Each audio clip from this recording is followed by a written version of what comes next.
এরে মেঘনা নদী রে,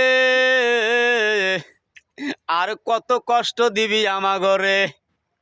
ওই বঙ্গোপসাগরে আসিল সিগনাল, আর দেশের নদীতে আছে কোস্টগার্ড আর নৌ পুলিশ। নদীতে এত তো মাছ নাই,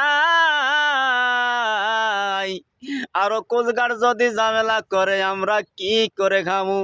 ও আল্লাহ, নদীতে ইলিশ মাছের ব্যবস্থা করে দাও গো আল্লাহ। সারা বাংলাদেশের জেলেরা কি খায়া বাঁচবে? বাংলাদেশে এমন কোন জেলে নাই তার কিস্তি নাই, তার সুদের উপরে টাকা নাই গো আল্লাহ। আল্লাহ, এই নদীতে মাছের ব্যবস্থা করে দাও গো আল্লাহ। ও আল্লাহ, 1,00,000 দিয়ে এই ফঙ্কিরাজ কিনে আনছি। আল্লাহ, গাঙ্গে যাইলে একটা ইলিশ মাছও পাই না।